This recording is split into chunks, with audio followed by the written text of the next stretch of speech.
que faz parte, até por conta do meu conhecimento e estudo que eu fiz sobre Clóvis Moura, mas que é um intelectual de referência no debate sobre a rebelião negra, mas esse processo de busca a partir do que o Florestan Fernandes vai chamar de um processo de elitização, né, de uma elite negra, a formação de uma elite negra, né, ele é fundante da experiência negra, né, na modernidade. Tá? Não estou dizendo que os processos anteriores não têm impacto. Eu poderia falar, por exemplo, como que foi, imagina, todos aqui conhecem a história de Zumbi de Palmares, né? Você tem uma memória histórica disso. Mas quem preservou essa memória histórica? Foram os livros? Foi o próprio movimento negro, né? Foram as organizações negras. Você tem, em 1911, a fundação de um centro cívico em São Paulo, o Centro Cívico Palmares, 1911. Estou falando de algo de 110 anos atrás. Por que há 100 anos atrás, em São Paulo, se criou o Centro Cívico Palmares? Né? A presença, as referências a Zumbi, as referências aos Campos Palmares, na capoeira, né? nas religiões africanas, das tradições que vão se construir a partir disso. Quer dizer, há todo algo que o Cedric Robinson, que é um intelectual negro norte-americano, né? Que escreve o marxismo negro, o Black Marxism, nos anos 80, ele vai chamar de uma tradição radical negra. Uma tradição radical negra que se constitui a contrapelo da tradição radical europeia, né? Quer dizer, a experiência da modernidade e a experiência da luta anticapitalista, né, está para além do seu efeito na Europa, né, no século XIX ou mesmo no século XX. Existiram outros movimentos que nascem de forma coetânea ao processo de escravização, são movimentos de resistência, que conformam uma tradição radical para além daquilo que uma visão eurocêntrica estabelece enquanto padrão dominante da forma de fazer luta social de caráter anticapitalista. Essa é a tese do Cedric Robinson para ele falar de marxismo negro, né? E como que os intelectuais negros marxistas estabelecem uma tensão com esse legado, né, de interpretação teórica e, ao mesmo tempo, buscam, né, na sua produção intelectual e prática, né, estabelecer novos marcos para a ação política, inclusive do ponto de vista da ação política transformadora, revolucionária e assim por diante.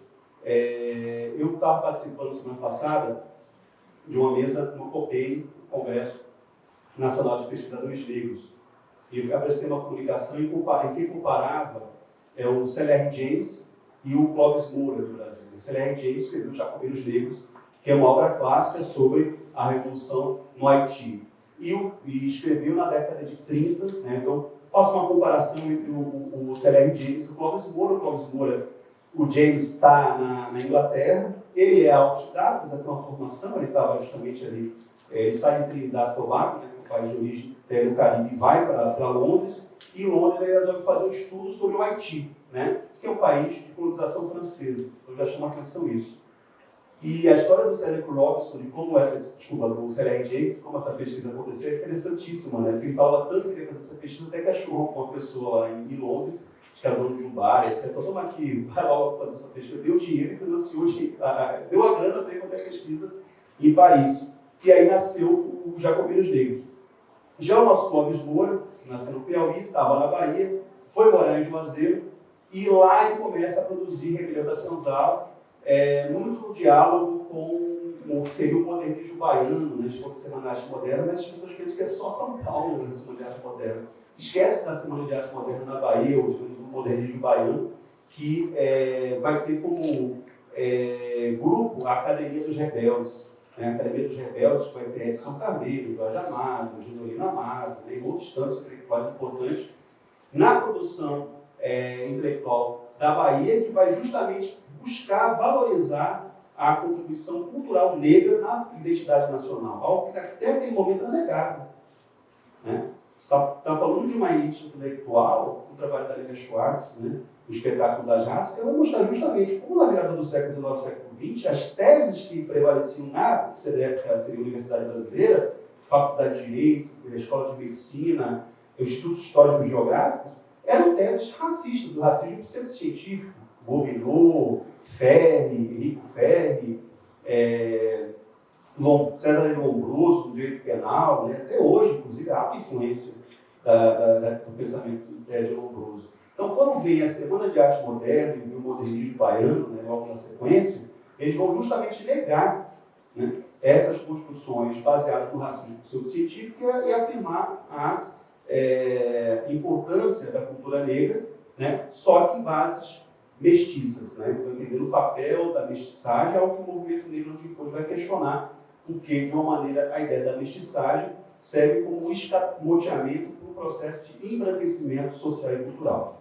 Tá? Então, é por isso que o movimento negro vai gradativamente se afastando, mas se você pegar as teses do Manuel Filho, por exemplo, que está escrevendo ali no início do século XX, né? No final do século XX, tem muito do que a gente vai, posteriormente, tanto que o Gilberto Freire, em Casagrande Senzala, o Gilberto Freire é um leitor ávido de Quirino. Ele cita o trabalho de Quirino várias e várias vezes ao longo de Casagrande Senzala. Tá? Então, as ideias não são exatamente do Gilberto Freire. O Gilberto Freire sintetiza ideias que, naquele período, já estavam na roda, né? Circulando na imprensa, circulando nas revistas ou nos debates acadêmicos, porém, dando viés que o Gilberto Freire dá à sua obra, né, nas pequenas de antagonismos, etc. Eu não vou me aprofundar aqui, mas apenas dizer que intelectuais negros, né,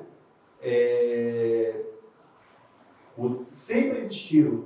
Né? Não é um fenômeno novo que tem a ver com as cotas da universidade. Se assim o fosse, nós não teríamos um dos maiores escritores do mundo negro. É o caso do Machado de Assis. Certo? Você já tem negros e negras produzindo o romance Úrsula, 1800 e 1850, né? Da Firmina dos Reis no Maranhão, né? Um romance que fala sobre negritude, que fala sobre África, que fala sobre escravidão, etc. Tipo a mulher negra, no século XIX, no Maranhão. Uma professora maranhense. Ela assina o livro Uma Maranhense. Tá? Isso tem a ver um pouco também sobre a questão das identidades, né? As identidades raciais, como elas são mobilizadas e acionadas historicamente.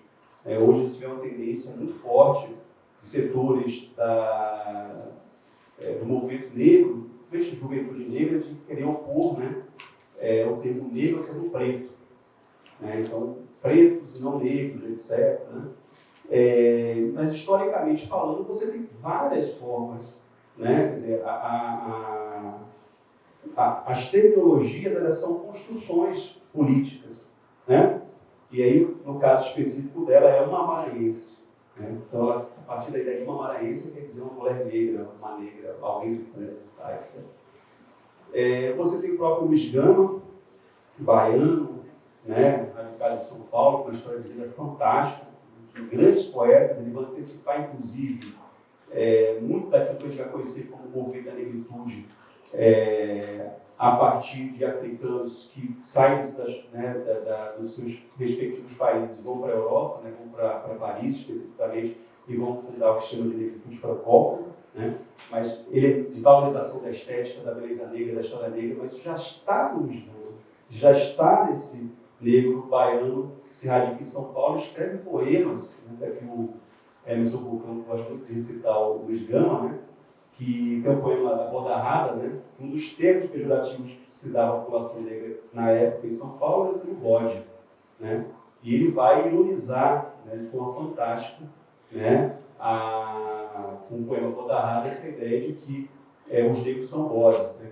Bodes há de várias cores, de todos os tipos, bodes ricos, bodes pobres. Ele vai fazer um questionamento muito irônico, inteligente, né, dessas classificações pejorativas em relação à população negra, que se estabeleciam na época, dando um sentido completamente diferente daquilo que os racistas de então quiseram fazer com a figura do Luiz Gama.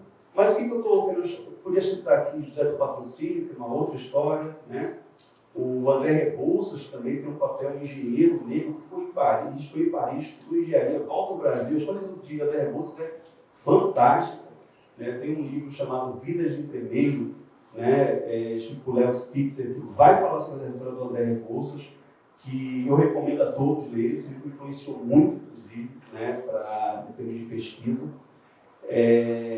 Mas, de alguma maneira, esses processos de socialização acadêmica, elas têm um resultado paradoxal.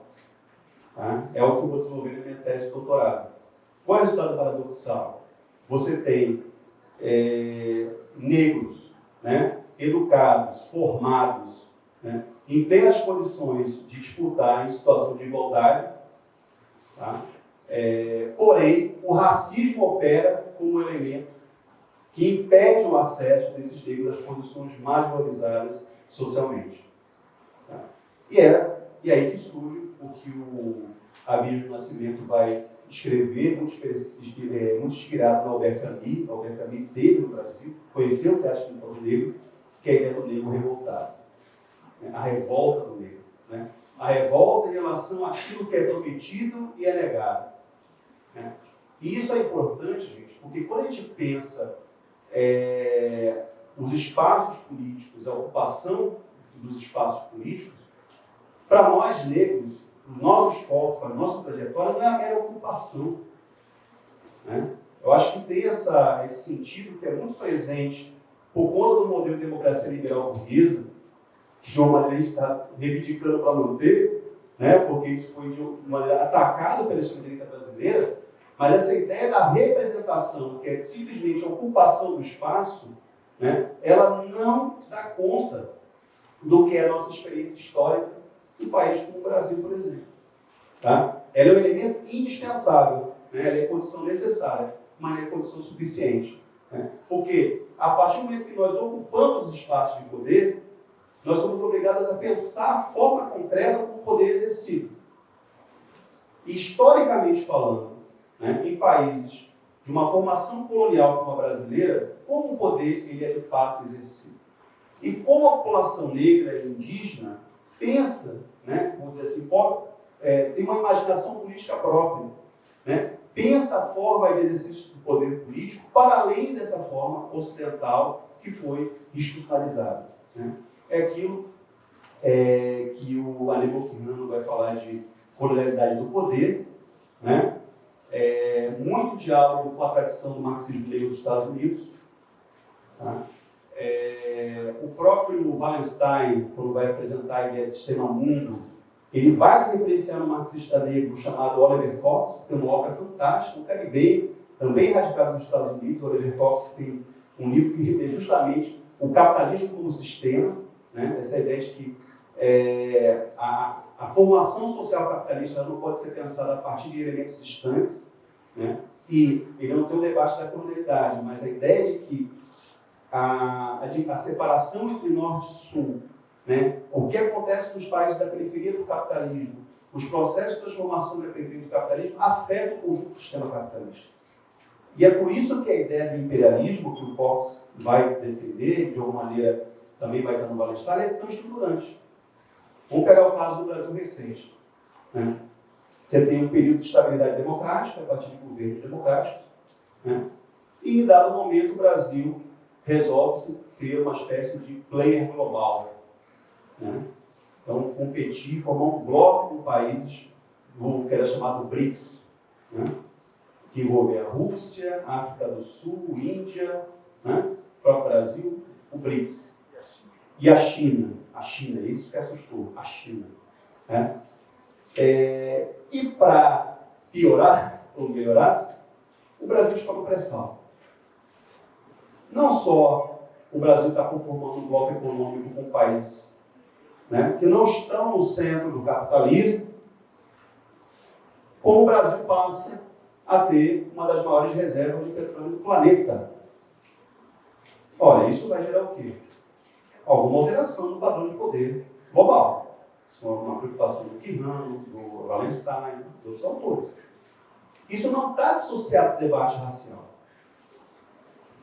Né? A ideia de colonialidade, e isso é uma coisa que talvez seja um tema que eu polemize, né, a respeito. Quando a gente pensa processos, eles não estão separados de uma base material. Eles não estão separados de uma base socioeconômica concreta. porque senão é caminhar sobre nuvens, né? Sobre ideias que brotam, né, e que surgem sem uma correspondente realidade material. Então, quando a gente fala de decolonialidade, a gente está falando de um padrão de poder global que se institui não só pelo discurso, mas se institui militarmente, economicamente. Né? O que o Brasil assistiu com o golpe contra a presidente Dilma é um modelo de guerra híbrida que já tinha sido implementado em outros locais.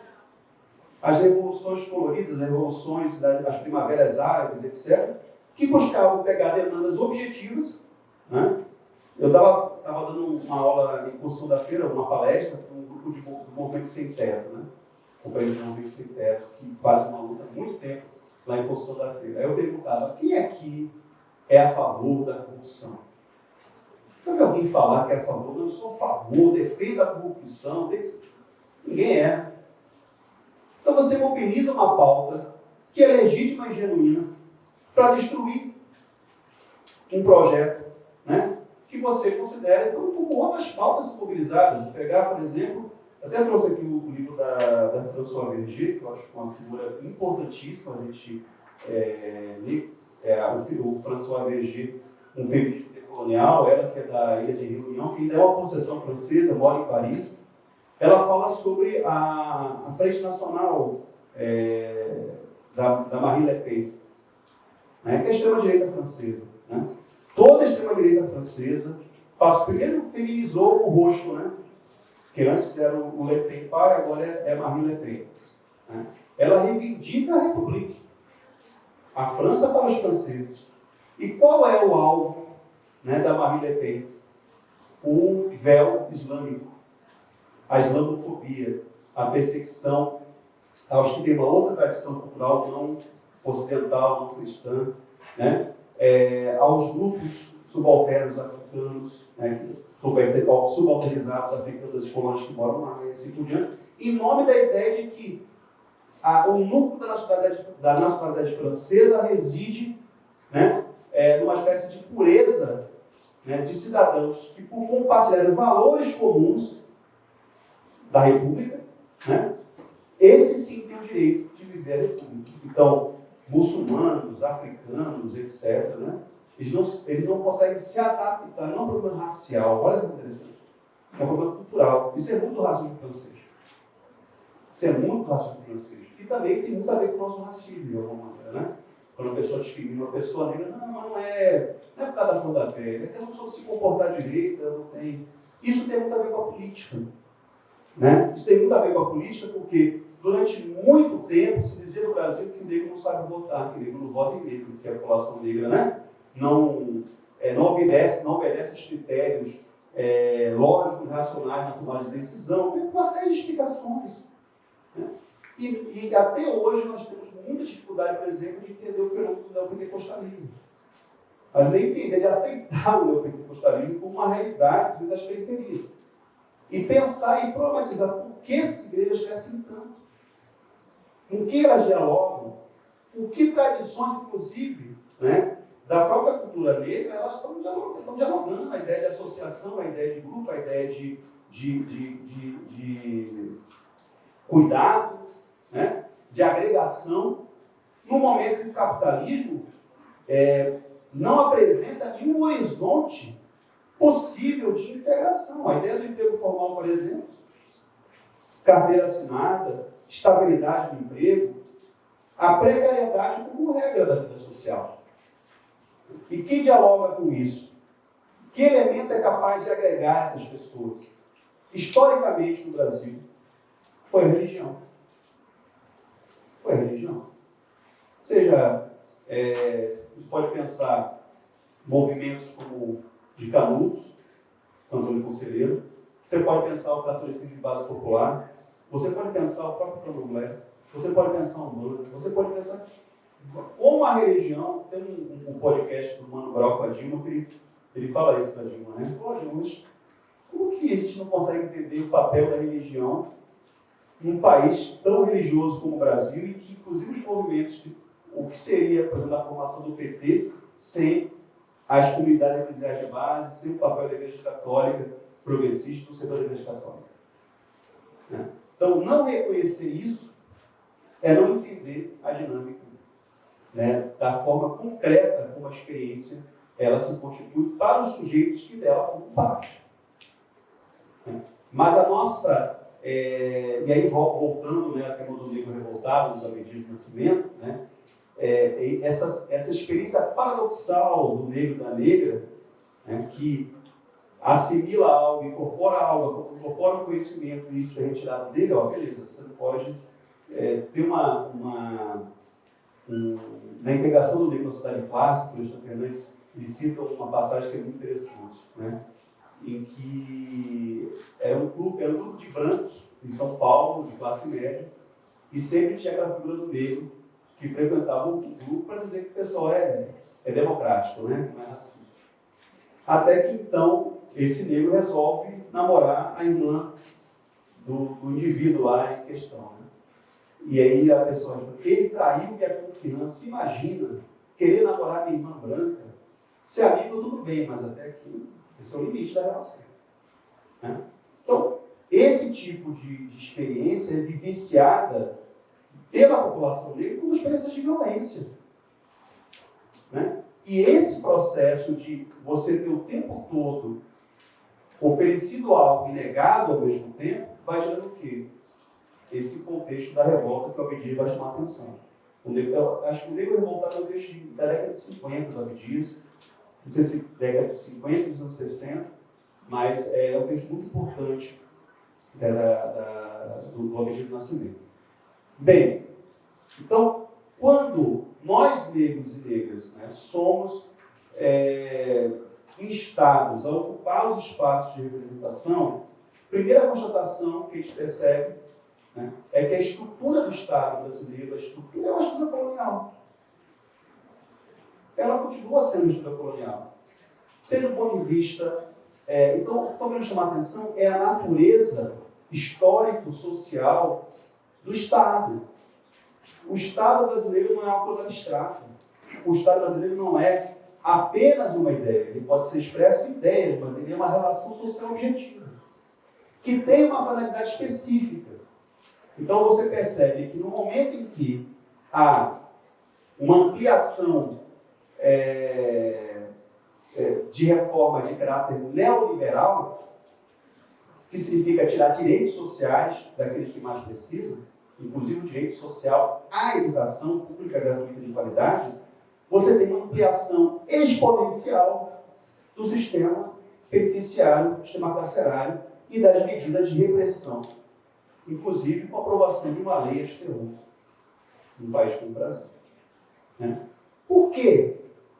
Essa necessidade. O Estado não pode ser pensado, a gente às vezes está pensando no Estado como uma coisa, uma entidade quase mítica, né? E que a gente não consegue perceber no Estado o desdobramento, né, da sua realidade objetiva. Então, o controle social violento da população negra continua sendo a regra no país do Brasil. E continuará sendo, né, enquanto nós tivermos o atual modelo de acumulação de riqueza.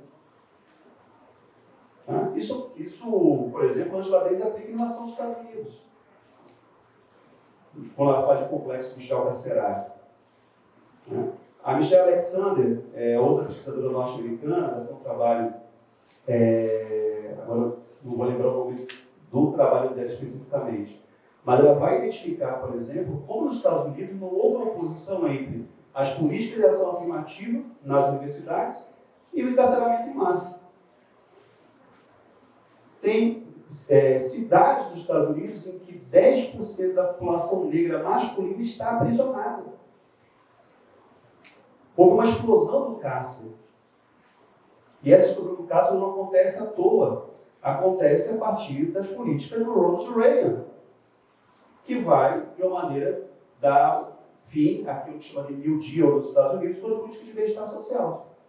Então, as políticas de ação afirmativa são implementadas, mas, ao mesmo tempo, há uma profunda política violenta de repressão à população negra. Ela vai fazer um estudo bem aprofundado sobre isso e de encarceramento. O cárcere vira uma instituição, né? Vira uma forma né, de controle social da população negra. Então, quando a gente fala da pouca representação da população negra dos espaços de poder, isso é reflexo da forma objetiva como o Estado ele opera. E ele se constitui a partir dos interesses que são dominantes nessa sociedade. Isso tem a ver com as políticas de encarceramento, tem a ver com as políticas de repressão, isso tem a ver com o sucateamento da escola pública e da universidade pública. Né? Isso tem a ver com um conjunto de políticas que são implementadas, né, em que a população negra ela é segregada. Né? Então, a lógica da segregação ainda está presente. Tá? E não há como a gente dissociar isso, né, do que a gente pode chamar de um Estado colonialista. Né? Um projeto colonialista de uma maneira que sobrevive por dentro da estrutura do Estado brasileiro. Então, quando eu falo da baixa representação, a gente tem um Congresso Nacional em que você tem uns 10% de deputadas, onde nós somos 75% de homens brancos, né, no Congresso Nacional, a população negra subrepresentada. Né? Isso é reflexo de toda uma estrutura que se estabeleceu enquanto, vamos dizer assim, uma política de exclusão, uma política baseada na negação dos direitos. Então, o que estou querendo chamar a atenção? A pauta democrática, né, e a pauta do direito, né, dos direitos sociais, ela continua sendo como uma pauta estruturante na ação do movimento negro. Né?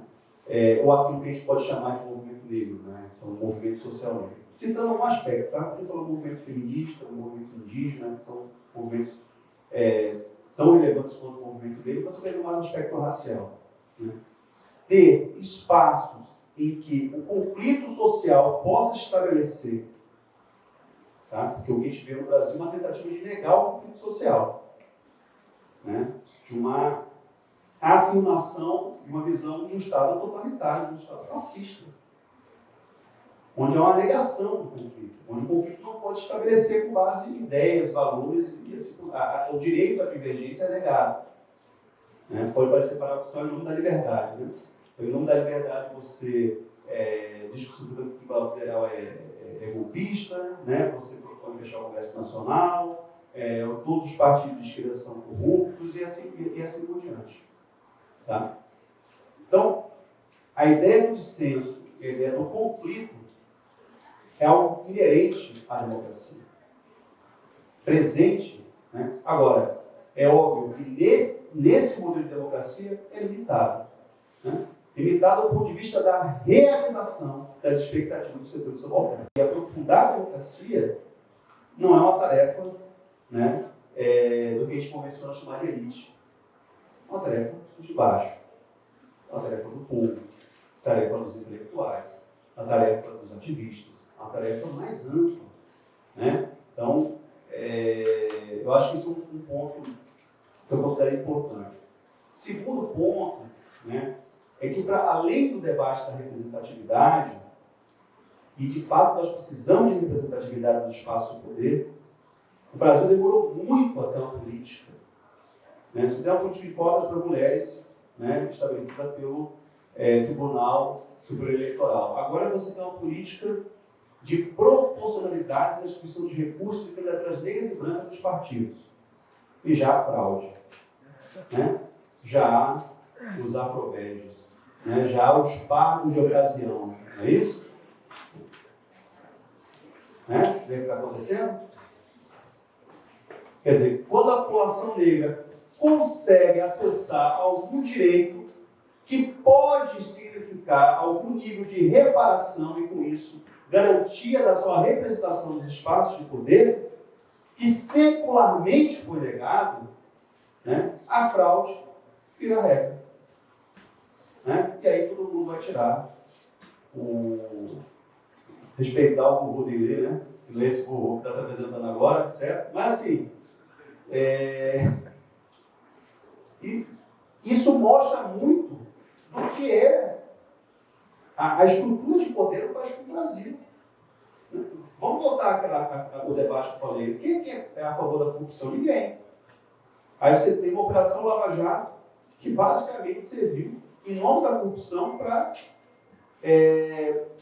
criar uma situação, um ambiente propício para que hoje a extrema-direita governasse o Brasil.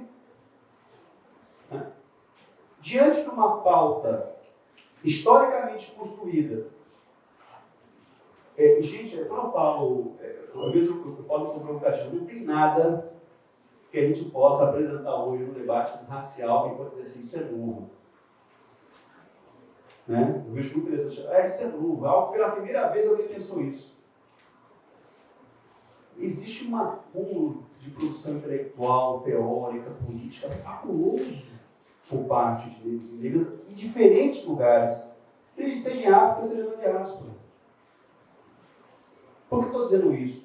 Porque quando o movimento negro consegue pautar e institucionalizar uma política, né, de reparação diante do que foi séculos de escravidão,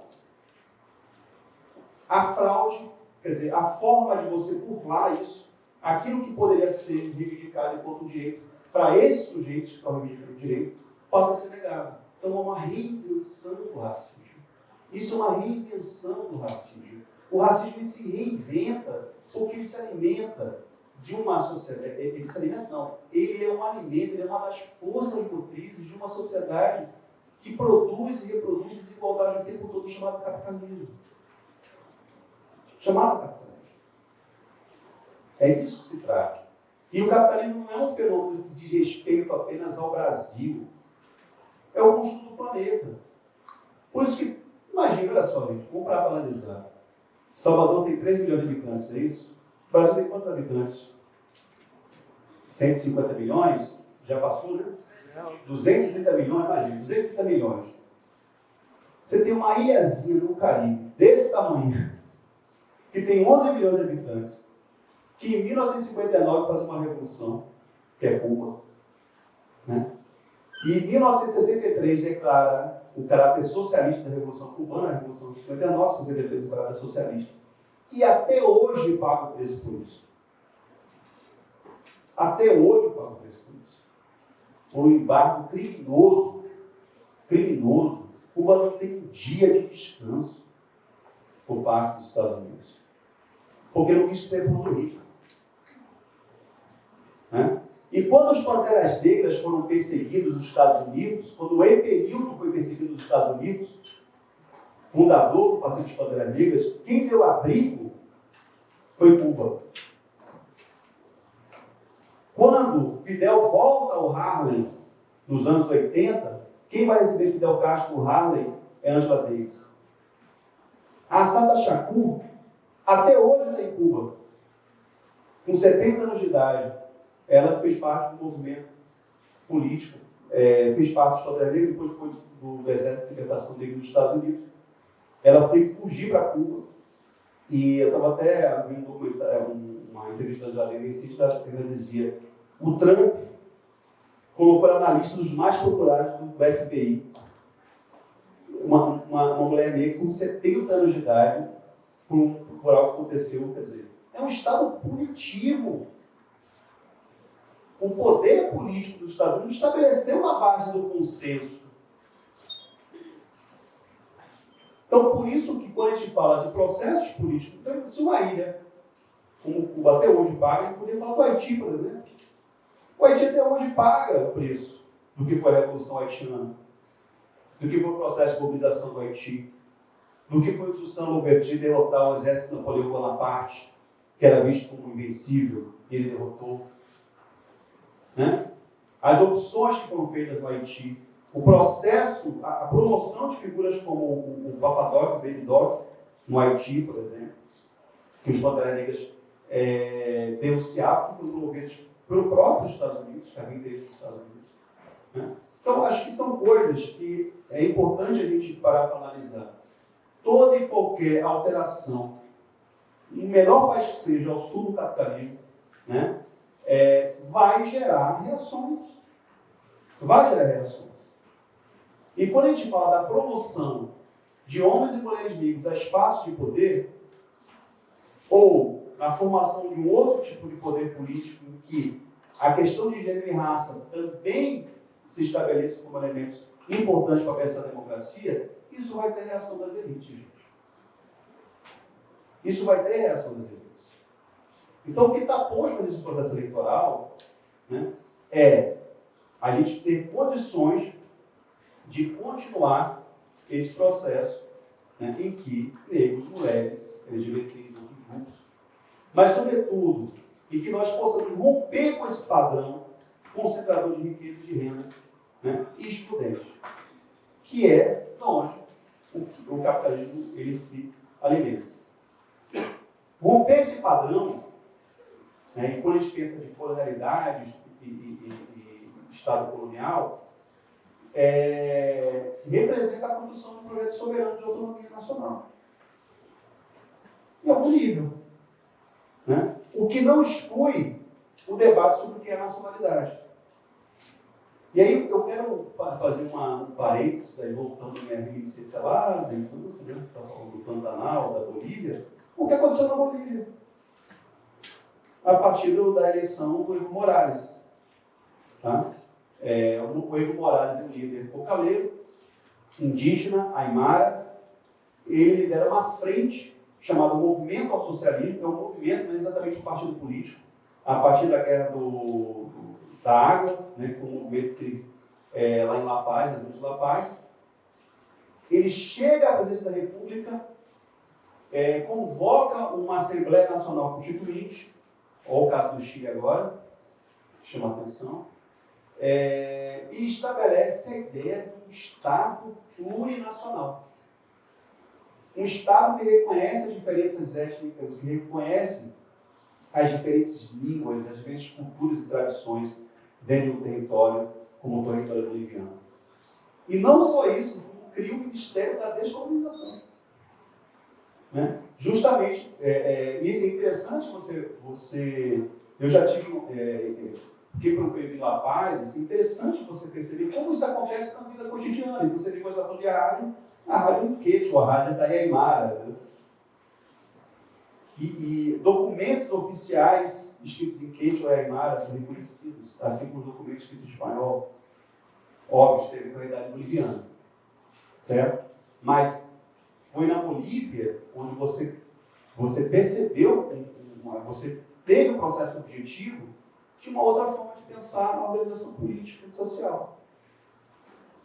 Teremos a oportunidade de viver isso no Brasil? Eu espero que sim. Eu espero que sim. Que nós tenhamos condições de fazer esse debate no Brasil.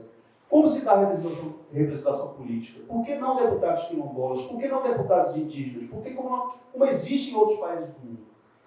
Né? Por que a gente é obrigado a pegar quilombolas e indígenas e colocar para disputar no sistema eleitoral como outra candidatura qualquer? Como se os direitos políticos desses povos não fossem, de uma maneira, né, anteriores, né, à própria formação da sociedade brasileira. Ou se dão, pelo menos, ali de forma articulada. Tá? Então, acho que só quis trazer algumas questões aqui para a gente refletir, não sei se foi uma fala um pouco ampla, né? Mas acho que é importante a gente parar para pensar, refletir sobre o que está em jogo nesse processo eleitoral. Né?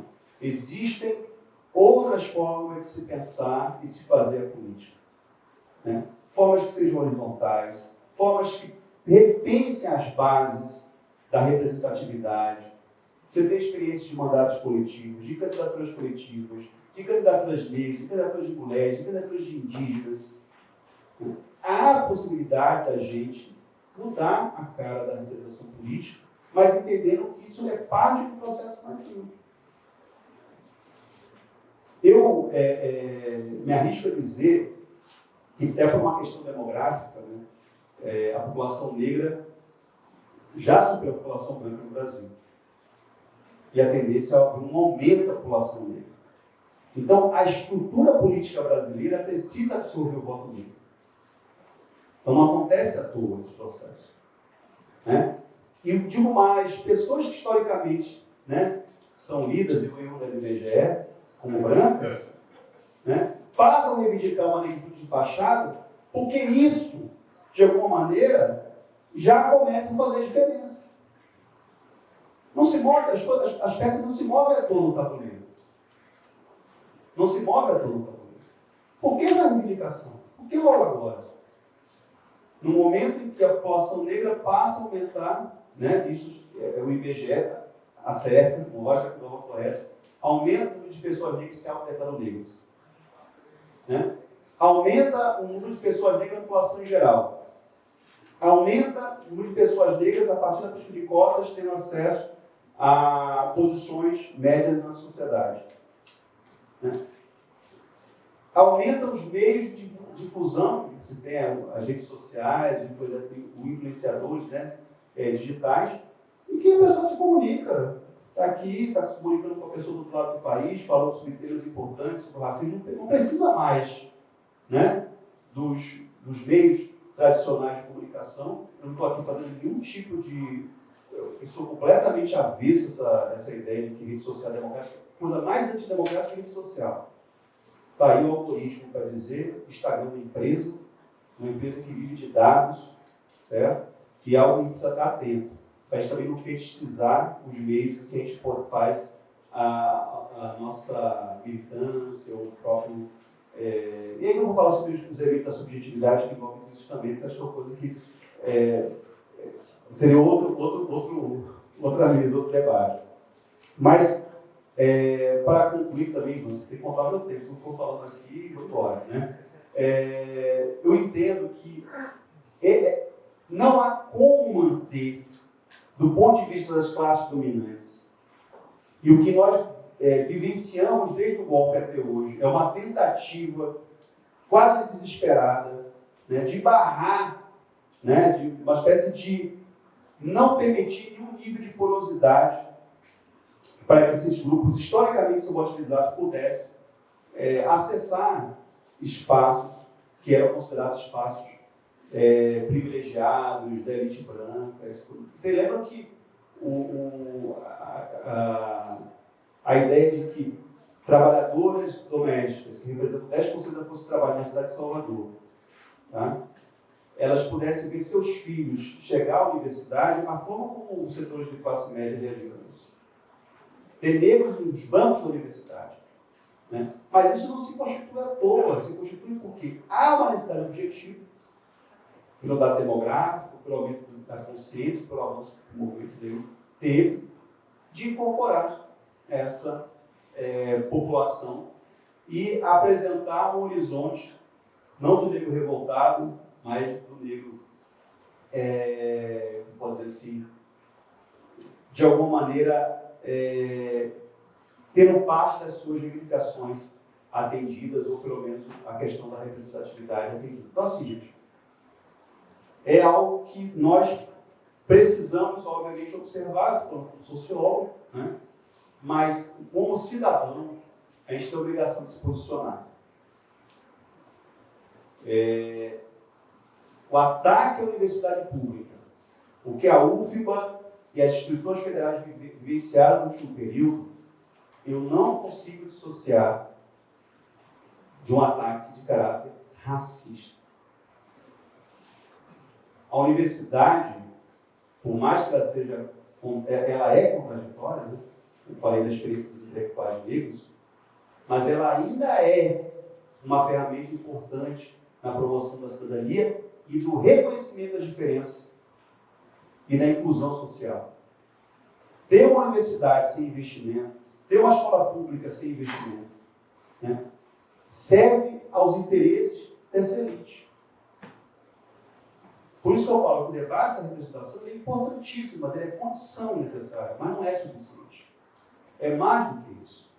É debater o orçamento público, é debater as prioridades, é debater o financiamento, é debater de fato o que vai mexer na estrutura social.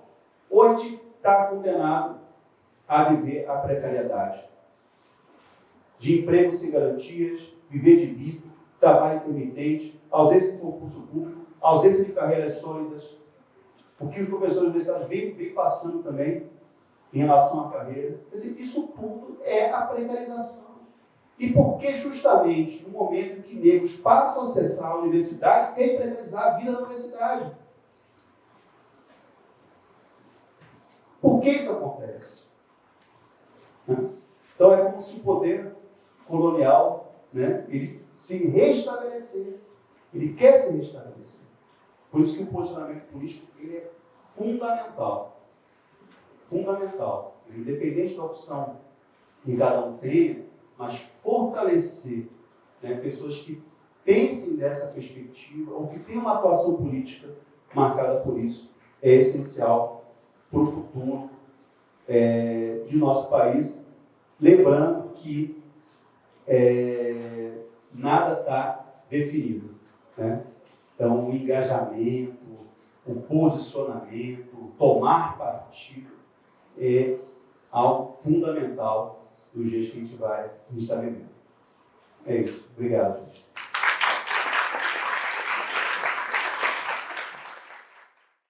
Boa noite. Mais uma vez agradecer ao professor pela explanação extremamente relevante, sobretudo nesse momento, não é?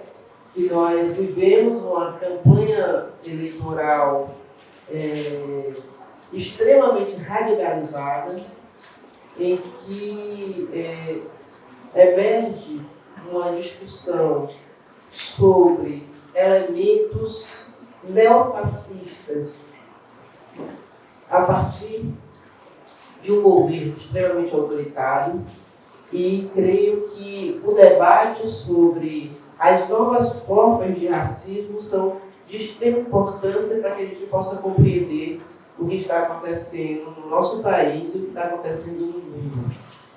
O professor coloca uma série de situações que emergem não apenas no Brasil, mas também em outros países do mundo. Ele reforça, por exemplo, a ascensão da extrema-direita na França. A gente pode reforçar também em países como a Espanha, não é? E governos já estabelecidos como na Hungria, não é? Inclusive, está sendo organizado o encontro, não é, do presidente da República do Brasil com várias dessas lideranças de extrema-direita no mundo, não é? Ele está indo participar do encontro na ONU e esses encontros já estão previstos. Então, professor, o que eu, na verdade, gostaria de debater, acho que é de grande importância que você tocou, é este cenário, não é, que se estabelece para a efetivação do golpe, né, o golpe de 2016. Eu, inclusive, pedi para que os estudantes lessem o texto do Muniz Oteira, em que ele faz essa discussão sobre esse cenário internacional que propiciou, né, a destituição do governo da presidenta Dilma Rousseff, a tomada do poder pelo então vice-presidente Michel Temer, e como você bem colocou, não é? A Operação Lava Jato, que eu gosto dessa expressão, pariu a extrema-direita do poder do Brasil. Não é? Não por acaso, a gente tem uma relação direta, eu gostaria de ouvir sobre isso, de uma eliminação concreta e material de uma das figuras políticas que surgiu, né, nos últimos tempos e que de fato representava o enfrentamento do racismo no Brasil e a possibilidade de fazer uma política de inclusão e de representação dos setores que até então foram excluídos, não é, do cenário político brasileiro, que é a Marielle Franco. Eu queria ouvi-lo falar um pouco sobre esse cenário, a eliminação dessa figura, não é, e o que ela representava. Não é? Então, a Marielle como a possibilidade desse enfrentamento e a tentativa de eliminação desta outra forma de fazer política, de uma mulher negra, de uma mulher periférica, de uma mulher de partido de esquerda e de uma mulher lésbica. não é? Então, a Marielle representava tudo isso e é justamente no momento em que emerge esse movimento de extrema-direita que se elimina essa figura, que materializa, né, de fato, essa nova possibilidade de fazer política. Então, eu gostaria de ouvir falar um pouco sobre, né, a criação deste cenário, né, para que a extrema-direita chegasse ao poder. E eu vim falar também um pouco, né, sobre as possibilidades que se colocam no horizonte, né, não obstante as fraturas que existem, né, neste movimento de enfrentamento. Né, para pensarmos que os movimentos de esquerda, os movimentos sociais, os movimentos que reúnem, não é, estas identidades também apresentam estas tensões e contradições. Então, um pouco por aí, e aí a gente pode depois abrir, não é, para que vocês possam fazer comentários, perguntas, pode fazer, né, de bloco em bloco, né, duas perguntas. A questão do golpe de 2016, né? A gente fala muito do Brasil, mas é importante olhar a América Latina. O caso do Peru, né? Com a eleição do Castillo, o Castillo, um governo de esquerda, é controverso, etc., mas, vamos dizer assim, mais à esquerda. E o Castillo ele é uma espécie de sobrevivente do que foi a Operação Lava Jato no Peru. Assim. O Peru viveu o mesmo processo brasileiro, inclusive mais violento. Né? As figuras políticas tradicionais foram todas perseguidas, algo parecido com a Operação Lava Jato. O Castillo, mesmo assim, se elege com um discurso progressista, né, mais à esquerda, e no governo. Né? O presidente, óbvio, um monte de corrupção equivocada, mas o cerco, né, ao Castillo o argumento é muito parecido com o do Brasil. Né? Tipo, ele não consegue governar porque o tempo todo o judiciário peruano estabelece, olha, você roubou, você tem envolvido em tal escândalo, o modus operandi é o mesmo. Né? Assim como acontece agora também na Argentina, né? Com a Cristina Kirchner. Né? Teve a tentativa de assassinato. Né? O Brasil está exportando fascista para a Argentina. Tá? Algo absurdo que aconteceu, uma violência política de gênero, né, sem precedentes, mas ela também estava, né, no contexto a Cristina Kirchner, ela recebeu um mandato de prisão por parte do judiciário argentino. Né? E é uma figura que tem muito prestígio dentro da Argentina. Então, o contexto é uma multidão de pessoas de todo o apartamento ali pedindo que a justiça prenda, né, na Argentina. Então, estão fazendo com o governo argentino, que tem um caráter mais progressista, é muito parecido com o que foi feito no Brasil, com a Operação Lava Jato. Né? Então, quando eu falei de guerra híbrida, o contexto internacional, acho que há uma crise, né, do capitalismo nos Estados Unidos. Né? Há uma crise, evidente crise, né, que tem a ver com os mercados. A entrada da China, em especial, né, enquanto uma potência, né, e a China vai passar a economia dos Estados Unidos, fez com que os norte-americanos eles restabelecessem, vamos dizer assim, vamos organizar aqui o nosso quintal. Está traduzindo, né?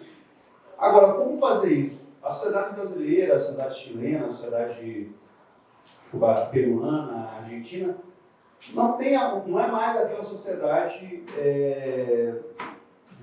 de 64, né? Ou mesmo da década de 30, de 40. Tá? Então, há uma necessidade de estabelecer novos instrumentos de intervenção política nesse espaço, que não pareça uma intervenção de caráter imperialista, né? Que não coloque a população contra os Estados Unidos. O Brasil é um exemplo disso. Né? É interessante, né? Como que os Estados Unidos eles continuam mantendo uma influência, né, militar, uma influência cultural em escala global, né? Não obstante implementar uma série de golpes e de ataques à própria democracia. A América Latina é uma prova disso. Né? Então, o que está por trás disso? Né? A formação de um novo bloco político de poder em escala mundial. Eu não estou falando de algo de fora do capitalismo, não é isso. Até eu estou dizendo que os Estados Unidos não querem perder sua hegemonia internacional. Né? E vai usar de todos os instrumentos para isso. Tá? E são instrumentos, às vezes, gente, bastante sutis. Tá? Não quero fazer uma de polêmica. Né? Outro dia eu vi uma matéria da BBC, não é nos Estados Unidos, né? Da Inglaterra, que era China promove o racismo. Aí eu chamei atenção, eu falei, cara, a China já está desse jeito, no racismo. Tá? Aí eu fui ler a matéria, aí a história de um chinês que vendia fotos de pessoas negras africanas na China, né? E aí identificou o circuito de quem comercializava, etc. Quer dizer, era algo bastante pontual. Não porque a China não tenha racismo, não conheço a história da China, para ser sincero. Mas a matéria é China promove o racismo. Mas qual o objetivo disso, dessa matéria? Criar uma indisposição da população negra do Brasil em relação à China. Né? Então, enquanto os Estados Unidos vêm com bomba, com guerra, né, com implosão de economias como a brasileira, por um lado, do outro lado vem com a Marvel, vem com Pantera Negra. Vem. Por isso que eu falo que o debate da representatividade é importante. Mas ele não é suficiente. Senão esse cara é sempre calacrado. Né? Então, assim, o poder, a dominação. E aí volta ao tema da questão do pardo, né? Que já fala do afrodege, né? Porque é isso. Do bronzeamento artificial. Né? Porque não deixa de ser uma manipulação de elementos da nossa própria identidade. É uma apropriação. É uma apropriação de uma luta que não foi feita por ele. Até porque ele era um partido que entrou com uma ação contra as cotas na universidade. Tá? Então, que não sabia, né? Não sabia nada. Eu estou vendo, mas como tem um negócio chamado fundo eleitoral, né? E aí o fundo eleitoral estabelece que negros recebam um recurso, aí todo mundo quer ser neguinho, não é isso? Mas isso, quando eu falo de Operação Lava Jato e esse padrão, acho que o debate eu tenho que fazer mesmo. Né? Como que elementos? Eu tenho direitos humanos. Vou pegar o caso de Cuba. Cuba viola os direitos humanos, etc. Né? E esse é um tema que conseguiu alcançar parte, inclusive, de uma intelectualidade progressista contra Cuba. Né? Estou pegando o exemplo cubano, mas pode citar vários exemplos. Falei da Marine Le Pen, a questão da islamofobia, o uso do véu, o véu islâmico. As mulheres não podem usar o véu, porque o véu símbolo de opressão da mulher. Né? Independente, porque dentro da tradição francesa, da igualdade, quer dizer, usa o discurso da igualdade abstrata, jurídica, né, burguesa, etc., para afirmar o racismo. Né? Então, são coisas que, de fato, a gente precisa estar atento, e eu não consigo entender o que aconteceu no Brasil fora desse. Vamos pensar o seguinte: uma nova etapa, né, do capitalismo. Uma nova etapa. Quando eu falo nova etapa, não é que o capitalismo virou algo novo, mas é um outro modelo de acumulação do capital, que passa pela precarização, que passa pela desestatização, né, e que passa por uma profunda implementação de um modelo de guerra híbrida, de guerra ideológica, que é novo. É novo, não é que foi testado antes, mas é novo enquanto padrão de dominação global. Isso exigiria da gente uma reflexão maior, porque isso é uma ameaça à democracia. A nossa frágil democracia, né, a democracia brasileira. Tá? Então, esse é o peso. Da Marielle, eu assim, tenho uma dificuldade, né, para que me acompanhar a Marina, que me acompanhou na época, de falar da Marielle, porque eu convivi com a Marielle. Então, eu me lembro que eu conheci a Marielle quando ela tinha acabado de ser eleita vereadora do Rio de Janeiro. Né? Ela falou que a Marielle falava com as mãos, né? Falava para uma figura assim, fantástica, radiante. E lá em Recife, Ivan, a gente organizou um movimento chamado Vamos de Preto, né? Que, de alguma maneira, eu acho que os elementos que estavam no Vamos de Preto estão hoje na Coalizão Negra do Direito, estão hoje em outras articulações negras, né? E o debate que a gente fazia, a Marielle fez parte do debate, é justamente isso que a professora pode colocar. Assim. Ela estava, por questões internas do partido, estava muito indignada. Ele era uma figura que tinha um funcionamento muito forte, né? Mas passava justamente por essa ideia de que nós precisamos criar. É mais ou menos assim, ela dizia, não dá mais para esperar. Chega. Né? O tempo todo a gente chega lá, chega a nossa vez, volta lá para o final da fila. Né? E eu acho que, de alguma maneira, hoje, né, eu vejo que o que surgiu a partir desse movimento e a partir dela, e assim, quem matou Marielle, até hoje a gente não sabe quem matou Marielle,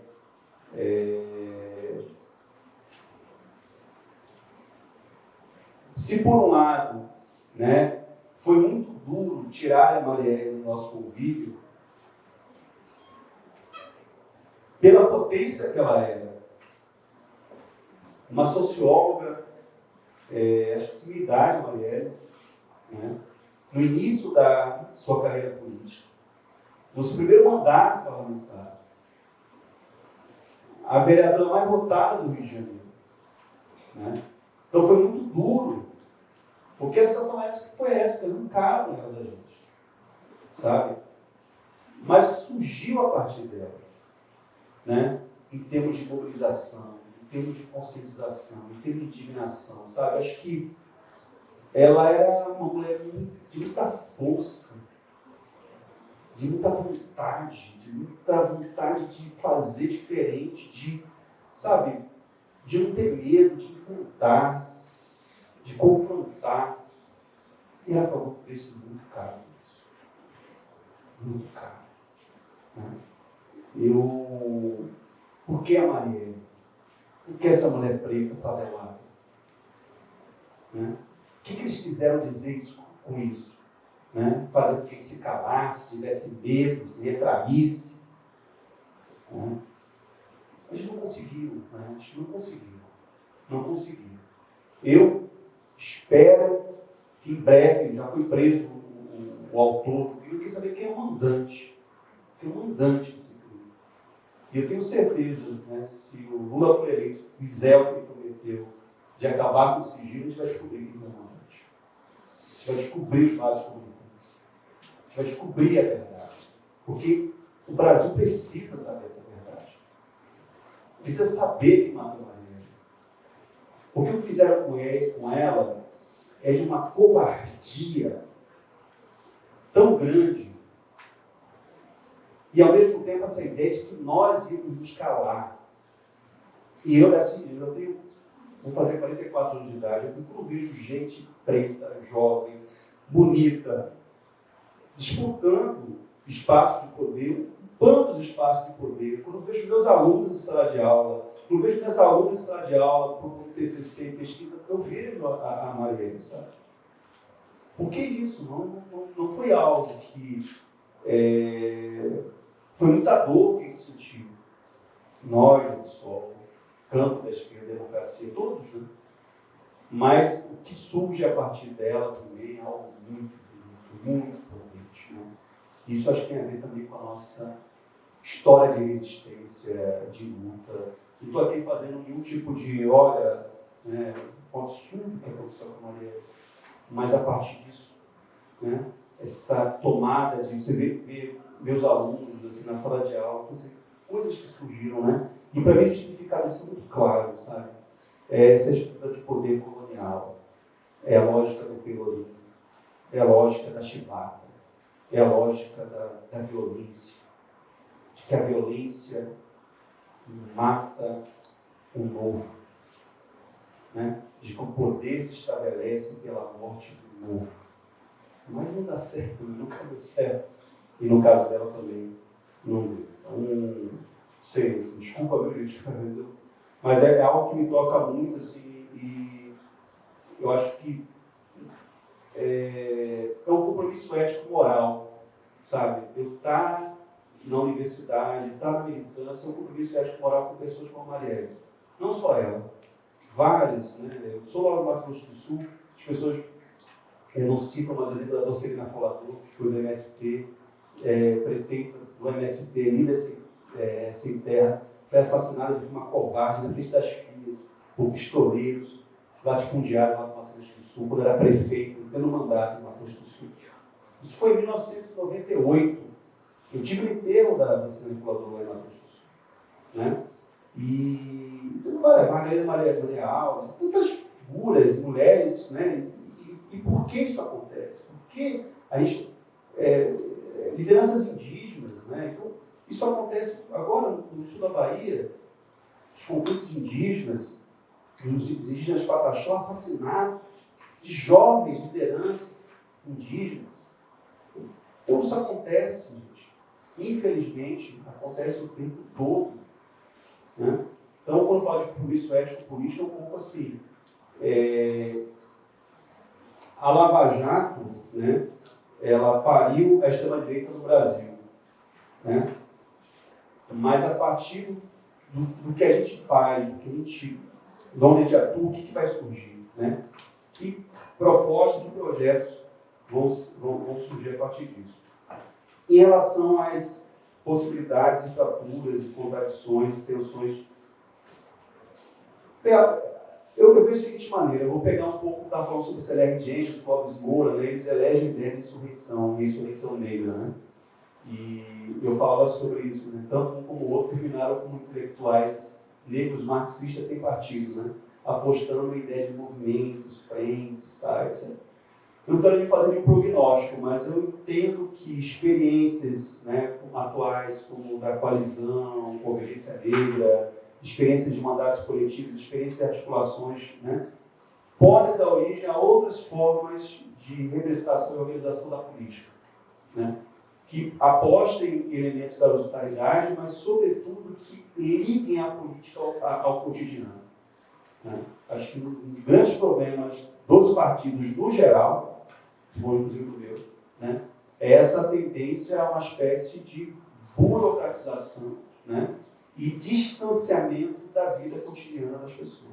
Então, as pessoas precisam que a política reflita o cotidiano delas. Isso exige outras formas de organização política, né, que não necessariamente são as formas tradicionais. Isso não desmerece em nada a organização política partidária, não é isso. Estou falando apenas do limite, deve, inclusive, o próprio limite da democracia burguesa. Tá? E que, no contexto do que é a sociedade atual, né, principalmente como as relações, usando jargão bem, né, as relações de base material como elas se estabelecem hoje no cotidiano são muito diferentes. Né? Uma coisa é a organização política a partir do sindicalismo combativo, o polo petroquímico de maçaria, a formação dos sindicatos, a organização da CUT, tá, etc. Hoje é a realidade atual, é o precariado, é o precário, é a vida instável, é o bico. Tá? Então, isso exige outras formas de organização política. Né? E gênero e raça emergem como elementos, inclusive, que reconstituem coletividades. Eu estava voltando lá à construção da feira, que eu estava palestra para o pessoal do Movimento Sem Teto, aí eu falei, vou fazer aqui uma pesquisa breve. Pessoas que têm 60 anos de idade, 65 anos de idade, que têm 7 anos de carteira assinada. Né? Ou os mais jovens nunca tiveram carteira assinada. Né? Eu sigo com a carteira assinada, né? Quer dizer, uma relação. Quer dizer, que não tem nem expectativa da aposentadoria. Né? E estabelecer o precário como regra. Então, isso é algo que nós temos que... E quem está conseguindo dar resposta a essas demandas, assim, objetivamente? As igrejas. As igrejas. Né? É a única resposta possível? Não, obviamente que não é. Né? Mas é importante atentar à necessidade de recriação de espaços em que a vida comunitária seja valorizada, viver em comunidade. E onde a gente vive em comunidade hoje? Com esse, não é mais um local de trabalho, porque o local de trabalho é um local instável. Você pode estar aqui hoje, mas você não vai estar mais. E onde se liga é o bairro, é a rua, né? É é o parque, é a praça, onde as pessoas se conectam, onde elas se articulam, uma coisa para se refletir. Então, isso tem um potencial, eu estou dizendo que é a tendência humanitária, mas é um potencial, inclusive, de recriação de novas formas de ação política, inclusive no campo progressista. Eu acho que nós precisamos fazer esse debate, né? Tanto coletivo cultural de periferia, tanta coisa acontecendo, tá? E a gente continua funcionando como essas coisas, como se nós estivéssemos nos anos 80, nos anos 90. A realidade é outra. As demandas são outras, as necessidades são outras. E aí nós temos que reconhecer isso, né? Sob pena de não avançar. Como também pesquisador de pensamento decolonial, filosofia africana e desses temas, eu queria justamente explorar um pouco esse confronto de paradigmas entre a democracia burguesa do Estado-nação, né, que se desenvolveu na modernidade e que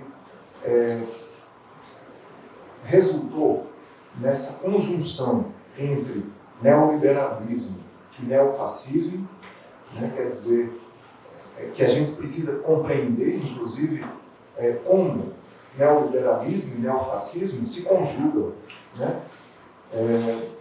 Sobretudo porque parecia que o neoliberalismo não era neofascista. Parecia que o neoliberalismo seria algo propriamente do liberalismo político, né? Teria uma componente de liberalismo político. E, no entanto, o liberalismo político se abre mão dele facilmente em favor do neofascismo, para que se promova o liberalismo econômico, na sua forma neoliberal e até, como se diz, ultraliberal, né? Quer dizer, o avanço de um liberalismo econômico cada vez mais destruidor do tecido social, né? E aí, considerando essa narrativa de um processo moderno de Estado-nação com democracia burguesa, desembocando na conjunção de neoliberalismo e neofascismo, a gente pode contrapor uma perspectiva política enraizada nas matrizes culturais africanas, indígenas, latino-americanas, e pensar que a categoria política de Estado-nação promovida pela racionalidade política moderna, ela não corresponde ao paradigma político africano e indígena latino-americano, que privilegia a dimensão comunitária. Quer dizer, na política, tal como é vivida nesses contextos, a dimensão comunitária tem muito mais importância. As coletividades, as comunidades, né? E quando você falou de Marielle era justamente uma força de uma comunidade. A força dela, aquela força política enorme, né, era a força política da comunidade, das comunidades, às quais ela estava ligada. E, justamente, é importante a gente considerar agora que a emergência de um poder negro na sociedade brasileira não vai ser revolucionária se não for a partir de organizações políticas comunitárias, coletivas, se a força política não vier daí, quer dizer, não estiver enraizada nesse tecido social comunitário, né? Ou seja, é muito fácil que a colonialidade moderna, que resultou com o seu Estado nacional e sua democracia burguesa, resultou no neoliberalismo conjugado ao neofascismo, é muito fácil esse processo capturar as subjetividades negras, femininas, para a democracia burguesa e a representatividade nesse contexto de um Estado-nação. E desse modo a gente vê negros que ascendem a lugares de poder e participam desses lugares de poder, cooptados, capturados por esse sistema de poder colonial, como foi o caso do presidente da Fundação Palmares, né? Destruindo a memória, a história, a cultura do povo negro. Né? A Fundação Palmares, criada para promover, para preservar. Ele foi nomeado por Bolsonaro para essa fundação e foi desmantelando as políticas afirmativas de promoção da cultura, dos estudos, da própria promoção da projeção das figuras negras, intelectuais negros, artistas negros. Né? Então é muito fácil que políticos sejam projetados, ascendam, né? Como foi o caso de Obama. Obama talvez seja o caso mais exemplar. Ele é o nome que, no desembocar desse processo moderno de Estados nacionais, com democracia burguesa, baseada na exploração colonial dos povos da América Latina e da África, né? Que contribuíram para o desenvolvimento econômico, a industrialização da Europa, dos Estados Unidos. Então,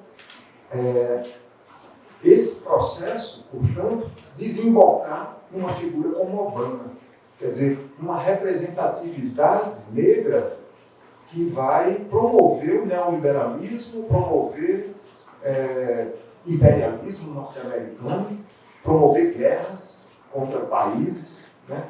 Quer dizer, Obama é justamente um modelo de uma negritude que chega ao poder cooptada pelo sistema neoliberal e já em articulação com o neofascismo, né? Promovendo essas guerras, uma necropolítica.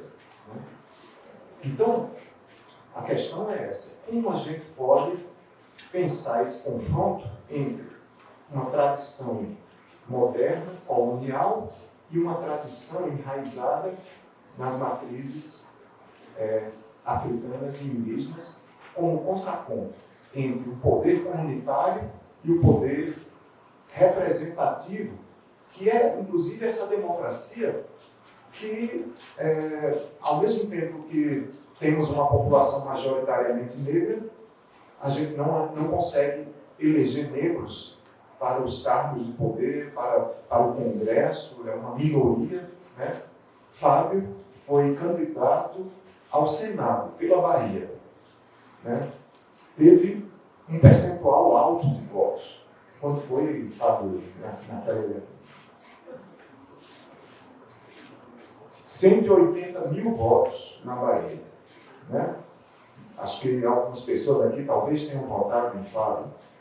Né? E, no entanto, o eleito foi um candidato chamado Ângelo Coronel, né, de uma oligarquia baiana e de um partido de direita que espertamente se coligou com o PT na Bahia.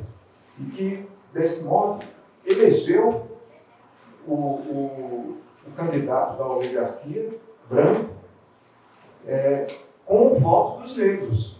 A Bahia é 80% negra, quase 80%. Né? Então, ou seja, os baianos, quase 80% negros, elegeram o Ângelo Coronel branco no lugar de um intelectual negro como Fábio. Né? Então é para a gente entender esse problema da representatividade na democracia burguesa, a partir de casos concretos. É isso que estamos vivendo. E estamos diante de uma eleição. Vamos votar em breve, menos de 2 semanas. Em relação, professor Ivan colocou. A Nancy Fraser, né, ela fala sobre neoliberalismo progressista, né, pensando, aplicando a realidade dos Estados Unidos. O Assad Heidegger, né, Assad Heidegger tem as ciladas da identidade, né, as armadilhas da identidade. Também chama atenção para o que o Ivan colocou. Mas se a gente for pensar, né, lá, em teoria, o próprio Marx, 18 do Maio, né, os limites da democracia liberal burguesa. Então, as contradições. Então, um regime baseado na concentração e na exclusão, por mais que você apresente uma perspectiva de integração, né, ele é incapaz de fazer isso. Né? E isso vai gerar contextos em que, em dado momento, alguém tem que pagar o pato. Né? Como o caso dos Estados Unidos, né? O caso da Europa, são os imigrantes. Né? Como esses regimes, o Wallenstein fala sobre isso. Né? Como esses regimes de população capitalista, países como a Europa, imagina, o Vox na Espanha, o partido de extrema-direita, acho que você está maior do que o Podemos já, né? Maior do que o Podemos. Né? A extrema-direita Portugal teve o salazarismo, né? Para poder ter raízes históricas em Portugal. A França, a Marine Le Pen, foi para o segundo turno, né? Já é a segunda terceira vez, quer dizer, uma bancada fortíssima. O caso da Hungria, o caso da Ucrânia, né? No contexto da guerra com a Rússia, você via brasileira e pensadores dizendo assim, os heróis ucranianos, neonazistas ucranianos, né? Combatendo contra a Rússia, e aí no debate, não, os defensores são defensores do nazismo. Né? Quer dizer, o caso da Ucrânia é outro exemplo. Né? O Partido Comunista foi fechado na Ucrânia, foi proibido. Né? Então, eu acho que é da natureza do capitalismo. É da natureza do capitalismo. Não é um fenômeno que ocorre paralelo. Parece que a gente... Não, a história do capitalismo é a história da democracia liberal burguesa. Não é a história da democracia liberal burguesa. Né? A democracia liberal burguesa, desses moldes, né, são períodos, são interstícios da sociedade capitalista. Mas a lógica capitalista ela já foi forjada a partir do processo de escravização. E se você partir achando que o capitalismo surgiu no século XIX, a partir da Revolução Industrial Inglesa, e apaga tudo que aconteceu antes, a partir da colonização da África, o processo do tráfico transatlântico, etc., aí você vai ter uma visão do capitalismo. Agora, se você entende que esses processos foram fundantes da modernidade do capitalismo, você entende como que a barbárie, como que a violência é constitutiva da sociedade capitalista. Entendeu? E aí a eclosão desses movimentos, que a gente considera, parece que o neofascismo, o nazismo, né, são coisas fora do contexto da sociedade capitalista. Mas é um absurdo. Quando existir capitalismo, a gente vai ter que... o que a gente teve de avanço democrático, né? Sindicato, leis trabalhistas, direitos das mulheres, da comunidade LGBTQIA+, da negritude, foi em função dos movimentos sociais, não foi em função da democracia liberal burguesa, não foi interesse da burguesia. Né? E não há... Eu assisti uma matéria recente na Record, falando que durante a pandemia, muita gente passou fome e necessidade. Né? Salvador é uma cidade que 10%, 11% da população está em situação de extrema pobreza. Sobre mais de 300 mil pessoas não sabem que vão comer na cidade de Salvador. Né? E a matéria diz o seguinte, que durante a pandemia, olha que coisa interessante, durante a pandemia, a classe média alta, a elite, a burguesia de São Paulo, percebendo que não dava para morar em apartamento, resolveu comprar mansões. E aí teve um boom imobiliário em São Paulo de mansões de alto luxo, alto padrão. A crise foi para a gente. Para a elite, para a burguesia, não teve crise nenhuma. Eles cresceram. Eles aumentaram o seu poder, aumentaram. No meio de uma pandemia, em que morreram milhares, centenas de milhares de pessoas nesse país, a galera resolveu comprar apartamentos, mansões, foi um boom no mercado imobiliário, tá, etc. Não parece paradoxal? Não é paradoxal, porque na natureza da ordem capitalista. A sociedade vai se organizar dessa maneira. Então, eu, pessoalmente, não consigo pensar o debate de raça, gênero, né, dissociado desse padrão de organização da produção capitalista que se mantém. E os fenômenos políticos, como a Lava Jato, por exemplo, né, que são criados de fora. Por que ninguém fala que o Sérgio Moro fez curso no Departamento de Estado americano antes de se tornar o juiz da Lava Jato? Ninguém fala, eu fico impressionado. Certo? Agora, eu concordo com o que você fala, Ivan. Assim, eu estava assistindo um documentário que falava sobre o Challenger. Eu lembro que eu era criança. Eu tinha, sei lá, 5 ou 6 anos de idade. Foi um foguete que os Estados Unidos iam mandar para o espaço. Isso é a primeira civil que ia. Né? E foi uma coisa que uma mulher, uma civil, que estava no Challenger, uma professora. E a gente está na televisão vendo o Chaves e o Chaves explodiu, morreu tudo lá dentro. Um negócio assim, um trauma coletivo, né? Eu queria ser astronauta, e acabou que eu sou astronauta. E é interessante, quando você pega a narrativa do Chaves, última competição ali com a União Soviética, os Estados Unidos fizeram, vamos levar a primeira mulher para o espaço, o primeiro negro para o espaço. Né? Então já havia naquele contexto daquele capitalismo a ideia de você dialogar ou incorporar elementos, né, das pautas que a gente vai chamar de pautas identitárias. Isso no Brasil acontece contemporaneamente, dado a natureza do capitalismo brasileiro, né, e a pouca porosidade, até hoje, se olhar e perceber que só tem 10% de deputados, é uma coisa absurda, né, ou que homens brancos representam 75% do Congresso Nacional, é absurdo, né, num país de maioria negra.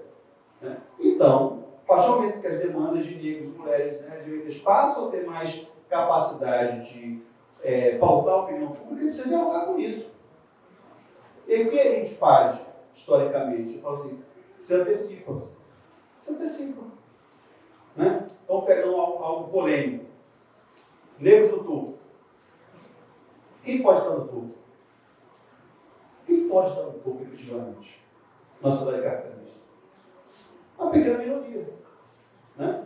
Eu entendo como elemento afirmativo. Né? A gente pode estar no topo. Mas a gente não entende que nesse regime, nessa ordem social, estar no topo com a pequena elite, com o grupo minoritário, a gente vai reproduzir. E aí volta essa questão do Obama. Né? Que o papel que o Obama teve, somente em relação ao conflito palestino, foi deletério. A presença dos Estados Unidos no Oriente Médio, a desestabilização, começa com o Obama. Né? Mas era impenetrável a crítica. Né? Então há uma mobilização de um afeto, e aí o professor Altino colocou um termo bem interessante, afeto. Né? Ele falou de medo. Spinoza fala sobre isso. Né? E eu tenho um pouco de bronca esse termo afeto. Né? Mas porque você tem bons e maus afetos. Tá? Afeto é o que te afeta. Afetar, né? Bons e maus afetos. O medo é um afeto. É um afeto que é mobilizado constantemente pela extrema-direita. O medo de ser mandado embora, o medo de passar fome, o medo, né? É o medo. O endividamento. Tá? Agora, a esperança, né, também é um afeto, né? Mas é algo que, de alguma maneira, dialoga com o medo. Eu tenho esperança de que isso vai passar. Né? Eu tenho esperança. Então, é um pouco o sentimento daí que vai para a ONU agora. Né? A gente tem esperança porque o medo é tão grande. Né? O medo de um governo totalitário, de extrema-direita, de perder a vida, essa retórica da violência. Isso que eu estou falando do grupo é muito importante. Né? Faço um exemplo da Marielle. É que as pessoas têm medo de se posicionar, medo de falar de política. Porque teve professor nessa casa que foi perseguido, que foi chamado a depor na Polícia Federal. colegas que receberam na porta de casa o oficial de justiça porque falaram de política em sala de aula. Isso é a antessala do nazismo, do fascismo, gente. Então, há um medo presente, né? E liberdade não ter medo, né? Liberdade é não ter medo. É se lidar com esse afeto do medo e transitar para outro tipo de afeto político, né? E que, de fato, eu acho que o termo mais correto é muito mais amorosidade, mas eu acho então, da filosofia, né? Porque de afeto, mas essa mobilização de afeto e que tem a ver com pautas. Eu estava falando de Pantera Negra, eu adoro Pantera Negra, sou fã da Marvel, tá? Mas eu não posso, como sociólogo, ignorar que há uma mobilização de um afeto. Quem não quer se ver representado? Óbvio que quer me ver representado. Mas é suficiente? Né? Você pegar o que é exatamente o Partido dos Panteras Negras, a história do Black Panther, que é uma referência do filme, né? Auckland, né? Onde estuda o Partido dos Panteras Negras, aquela cena do basquete, né? Uma referência clara, onde aquela quadra é a quadra dos loteamentos populares dos Estados Unidos, memória da população negra, né? Que seria a cara do gueto negro dos Estados Unidos. Então, há uma mobilização de um afeto. Pô, bacana imaginar que um reino imaginário Wakanda, onde tudo, né, funciona. Pô, massa. Agora, o que está por trás disso? Né? O ator que morreu é um ator fantástico, né? Um ator que faz obras maravilhosas, mas agora a gente não pode ignorar isso. Então, acho que o Ivan aponta, no próprio debate da eleição, né, agora a presidencial dos Estados Unidos, você tinha a candidatura da Hillary e a candidatura do... Não. O socialista, o senador, esqueci o nome dele, que tinha posições mais progressistas, etc., não era mais à esquerda, e a campanha pró-Hillary, né, na época da eleição, né, em torno da pauta de gênero, acabou, né, ele ficou em segundo plano. Né. Então, um candidato mais radical do ponto de vista, inclusive do direito das mulheres, acabou sendo secundarizado em nome do debate da representatividade. Aí deu Hillary, que foi uma figura-chave, inclusive, da política dos Estados Unidos, né, em relação ao imperialismo, tá, etc. O discurso do emprego subjetivo da representatividade. Sim. Que também está na Kamala Harris, né, que é a atual vice-presidente do Biden. Se pegar a história dela e as reformas que o governo do Obama tinha um secretário de educação dele, que implodiu o acesso da população negra do que seria o resquício de uma escola pública dos Estados Unidos. Isso ninguém fala. Né? Agora, só um ponto, Ivan, assim, que... Oi? Sanders, é o Sanders, exatamente. Sanders. Então, em relação ao protocolo de Marielle, assim, eu acho que é isso, Ivan. Assim, acho que a gente tem que... Obama e Marielle. Acho que são trajetórias bem diferentes, né? Obama, ele é um advogado, um ativista, ele se constitui, seria a rede do ativismo negro dos Estados Unidos a partir da década de 50 e 60, década de 70, 70 e 80, né? E ele faz o que de uma maneira é a carreira, acho que formado em Harvard, ele teve toda uma trajetória como advogado, como ativista, mais focado ele não faz exatamente um ativismo negro, né? Ele é o exemplo do negro que conseguiu acessar espaço, é feito da Marielle, né? Que vem da maré, que vem da favela, que é muito solo, né? Que é do poder comunitário, que está muito na ênfase, na base dos Panteras Negras, né? Do projeto Bob Seale e do próprio Oi Período. Quer dizer, há uma forte tradição comunitária no Brasil, de bairro, de organização de bairro, de organização de base comunitária e popular. Né? Então, é uma possibilidade de aquilombamento e, ao mesmo tempo, tradução disso em política pública. Né? Como a gente ocupa isso, o Estado vai se responsabilizar, ocupar esse espaço. Né? Você pega um bairro de Salvador, o Bairro da Paz. Né? O Bairro da Paz tem 120 mil habitantes. O Bairro da Paz tem tem um posto de saúde. Né? Irecê, que é uma população menor que o bairro da Paz, tem 17 postos de saúde. Né? Como a gente ocupa, do ponto de vista de direito, de políticas públicas, esses territórios? E como, a partir disso, nós produzimos ação política? É o que está para ser inventado, ou que está se inventando, né? Ou que já está sendo criado. Uma das candidaturas coletivas, a necessidade de você questionar o modelo de representação, de você compartilhar os espaços de poder. Né? Agora, tem uma característica que me chamou a atenção nas rebeliões negras nos Estados Unidos a partir daquele episódio do negro que foi assassinado pela polícia, George Floyd. Né? Como o debate foi uma rebelião negra, e lembra muito o CLRJ, sabe?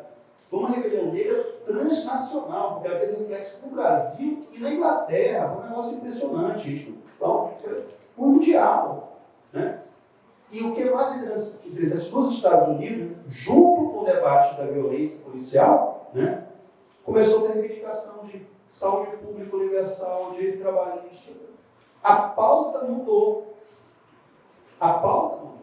Né? E isso quer dizer, você sai do debate da representatividade e da garantia de espaço, de ocupação de espaço, para a necessidade de você ter direitos sociais. Né? Porque a população norte-americana não é o que a gente vê na televisão, gente. Vive uma situação muito difícil. Muito difícil. Né?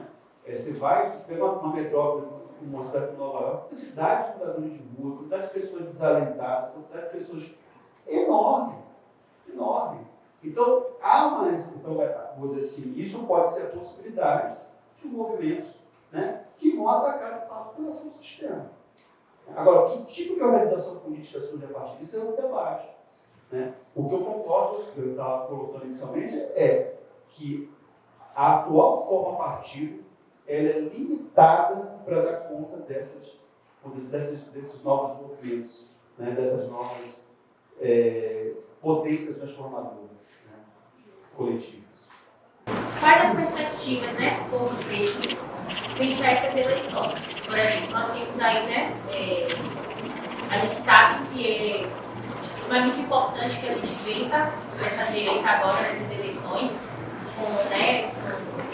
com Lula, né, ascendendo a presidência da República, mas a gente também precisa fazer uma crítica dentro desse partido, né? A gente já tem esse racismo partidário, e teve, não lembro quando, teve até uma foto mostrando, né, as representatividades que estavam, né, o PT e Alckmin, e a gente viu zero representatividade negra. Então a gente sabe que mesmo dentro do partido, né, de esquerda, que é a nossa salvação para o momento que a gente está vivendo, a gente ainda tem muito desse racismo, né, forte, e a gente precisa, na verdade, tratar, porque eu sinto que a gente está vivendo tanto nessa questão do medo, da aflição de tirar esse governo do poder, e a gente não está trabalhando as questões de quando o Lula vencer, como é que vai ser as questões raciais, já que a gente ainda tem uma baixa representatividade desse povo preto, dessas estruturas de poder, e nada está se falando sobre isso.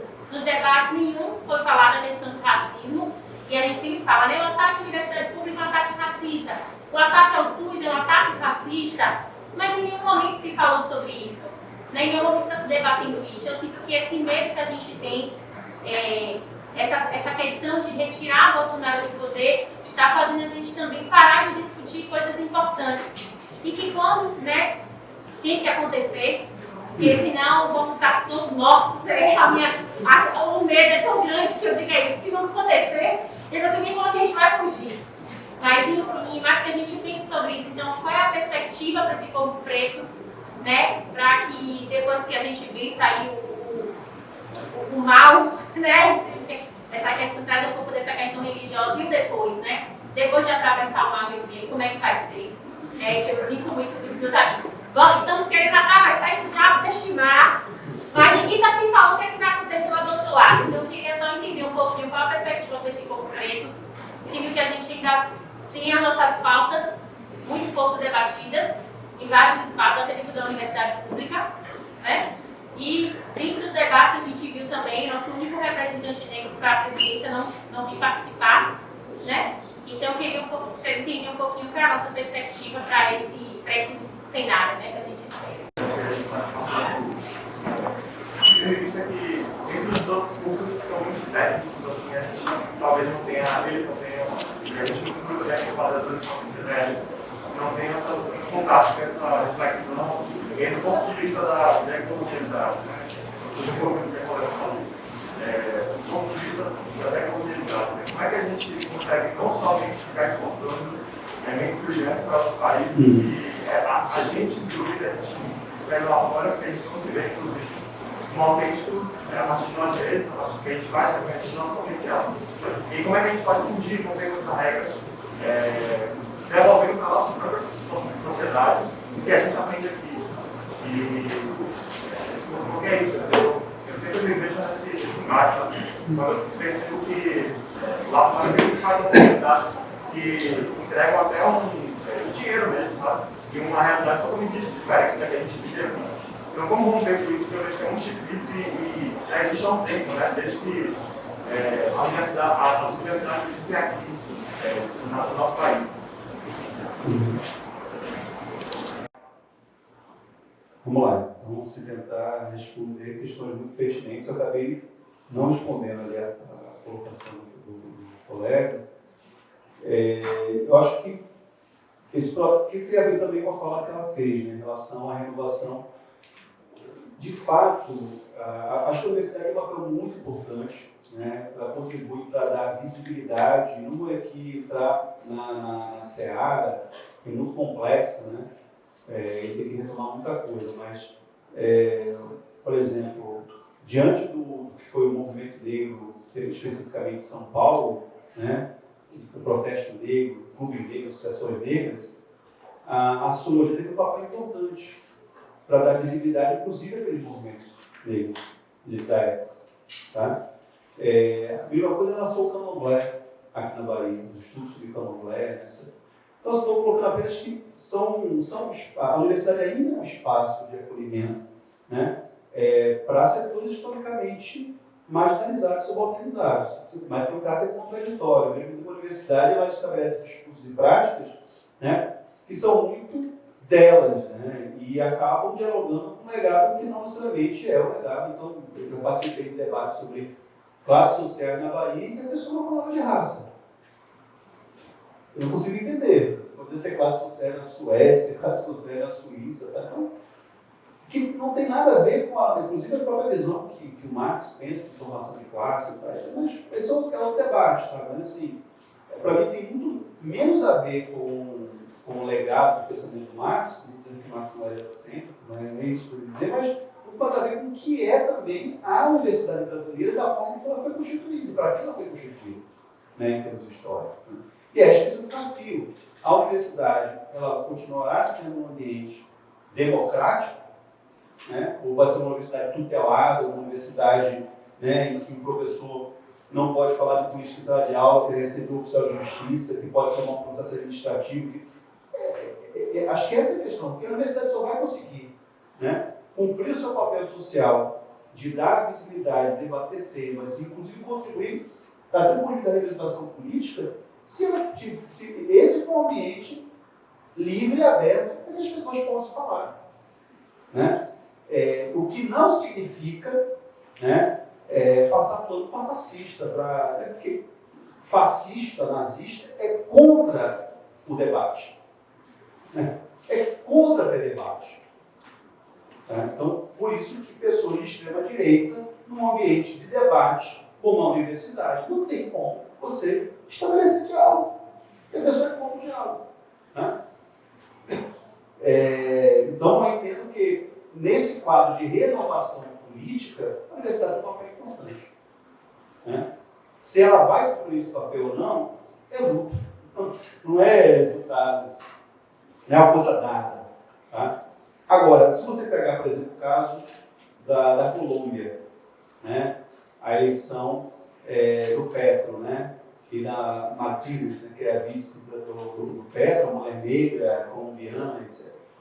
poxa, eleger um governo de esquerda com uma vice negra, com uma história fantástica de luta, e o Brasil só tem um voto alto. O que está acontecendo?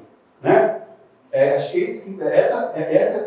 isso tem a ver com o fato de que no Brasil, a diferença da Colômbia é que você tem um governo de direita, né, ligado aos Estados Unidos, né, e uma oposição de esquerda que vem se constituindo há muito tempo ao longo do processo de luta social. No meio da pandemia teve rebelião popular na Colômbia. Não foi o caso do Brasil. Não foi o caso do Brasil. Por mais que houvesse manifestações, protestos, né, não foi suficiente para gerar uma mobilização de massa capaz de paralisar o governo e a gente avançar. Tá? A gente ainda pega um Bolsonaro extremamente forte politicamente, capaz de pautar um terço da população brasileira. É impressionante. A besta, para usar um termo um pouco, né? O Bolsonaro politicamente, né? Quer dizer, é medíocre em todos os da economia, na saúde, na educação, é medíocre em tudo. Consegue gabaritar o índice de mediocridade, de velocidade no texto. Né? Então, esse é um aspecto interessante, porque o que significa, o que aconteceu, aí o ponto de vista tive uma pandemia, mas tive uma dificuldade de movimentos mais coletivos de organização, de luta, de resistência, que gerou, né? E é natural assim, bem entre aspas, tá? Que o debate, você falou da ausência, né, de candidaturas negras, de debate presidencial, tá? Nas chapas presidenciais, né? Aí, por outro lado, você tem um processo de mulheres de direita reivindicando a pauta de mulheres, não é isso? Caso candidatos mais à direita. Quer dizer, chama atenção. Olha o caso francês. Né? Olha o caso francês que estava citando. E outros casos também. Né? Falei da Hillary Clinton. Tá? E você não teve presença no debate presidencial de referência à questão negra. Não só uma ausência do ponto de vista físico, corpóreo, de pessoa negra, mas do ponto de vista da pauta política negra. E aí, minha interpretação, tá, gente? Eu acho que é uma coisa completamente fora do lugar. Sabe por quê? O primeiro estado a implementar cotas, né, na universidade foi o Rio de Janeiro. Era o governo do Antônio Garotinho, na época, na UERJ. Estava lá, né? Depois foi a UNEB, na Bahia. Né? Eram estados governados por governos de direita e governos de centro-direita, uma coisa que eu tinha mais à esquerda no período, né? E houve uma... Só que quando você implementar cotas, as pessoas falam, poxa, qual que é essa reação da população, né? Porque o debate era muito polêmico na época. E a Fundação Perseu Abramo do PT fez uma pesquisa para analisar qual era a opinião da população em relação à cota. E todo o discurso que a gente ouviu na universidade é que a pauta de ação afirmativa era uma pauta pequena burguesa, né? Que a população brasileira não entendia aquilo como algo relevante. Aí a Fundação Perseu Abramo, o diretor lá, talvez foi o Márcio Rocha, não foi explicado, vamos dar uma conferida disso aqui para ver qual é o resultado. Sabe qual é o resultado? A população mais pobre é a que mais apoia a cota da universidade, é o que mais apoia essa fonte. Isso é um grande mito que foi criado. E aí, às vezes, candidatos progressistas, como o Lula, deixam de falar da questão racial, né? Porque acham que são debates que diz respeito apenas do setor da classe média ou setor. Não, isso diz respeito a toda a população. Da mesma maneira, o debate LGBT, da questão LGBT tem mais. Né? Pegar, por exemplo, o Jean Wilson foi eleito deputado federal do Rio de Janeiro, uma das maiores votações do Jean Wilson foi no Morro da Mangueira. Né? Por quê? Porque a questão da violência homofóbica diz respeito à população. Né? Você tem capacidade de dialogar com os setores populares. Então, há mitos, né? Uma coisa questão da pauta de gênero, então não é retirar da agenda. É como você dialoga sobre as questões. É necessário dialogar, sabe por quê?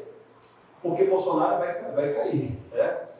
Mas a extrema-direita e essa corrente de opinião fascista, protofascista, vai continuar. Porque tem projeto de poder, porque tem os meios de comunicação, tem dinheiro, tem presença nas periferias, estabelecer relação com as milícias, com grupos criminosos, então vai continuar influenciando a política brasileira. E essa tarefa vai ter que ser feita com essa direção de fazer um enfrentamento político e novos atores que vão surgir. Aí voltando ao que o colega tinha perguntado. Né? Não só na universidade, mas no conjunto da sociedade brasileira. Né? É uma pena o Pérez não ter participado do debate, né? Que é um companheiro negro da UP, né? Apesar das divergências que eu tenho com a UP, mas importantíssimo o companheiro negro estar presente, até pela contribuição que tem dado ao debate racial, né? Que vem dado ao debate racial. Agora, eu acho que de fato reflete esse momento de muita defensiva, né? Muita defensiva. A gente não consegue pautar questões que, ao contrário do que as pessoas acreditam, tem sim capacidade de mobilizar e dialogar. Né? Então, o debate de política da ação afirmativa, de cotas, de oportunidades, etc., não é um debate restrito a setores de classe média, ou seja lá o que for. É um debate que tem muito apelo popular. Eu desafio para fazer qualquer pesquisa de perceber que tem muito apoio e muita adesão dos setores populares. E talvez por isso o bronzeamento artificial esteja comendo sopa aí na direção aqui do país. Eu vou então encerrar, gente. A gente está no limite do nosso tempo, já são 9h20, né? Agradecendo a todas e todos, especialmente o nosso convidado, mas também a minha colega Rita, né, que aderiu para a gente poder conjugar e fazer esse momento compartilhado. E eu vou terminar com um poema do meu livro de poemas que eu estou lançando aqui em Salvador, em breve, nos próximos dias. Tem alguns lançamentos marcados. O primeiro deve ser no Santo Antônio, lá na Cruz do Pascoal, sábado à tarde. Eu vou estar junto com o pessoal que vai fazer um cortejo carnavalesco, né, pela eleição de Lula. Ou seja, reunindo vários blocos de carnaval aí, o pessoal mais ativista. Né? Então, o poema se chama Marielle Presente e justamente escrito ali nos dias seguintes ao assassinato dela. Entre becos e balas perdidas, ela surgiu e cresceu nos afetos. Foi além e furou a barreira que a deixou fora das chances. E deu voz às lutas de muitos, dos que vivem morrendo e dos que já não vivem mais, de seus sucedâneos e descendentes, e dos que insistem em viver após saberem-se alvos e verem morrer a justiça. Amou e viveu intensamente a alegria e a tristeza de amar, mesmo sendo pobre de condições e direitos, embora rica de consciência e vontade. Assim, desafiou poderosos, mesmo assim, e não para mais de incomodar ao tirano e sua horda de tolos, trouxas e torpes seguidores. Não para de incomodá-los e ainda há de derrotá-los. Obrigado, Pai.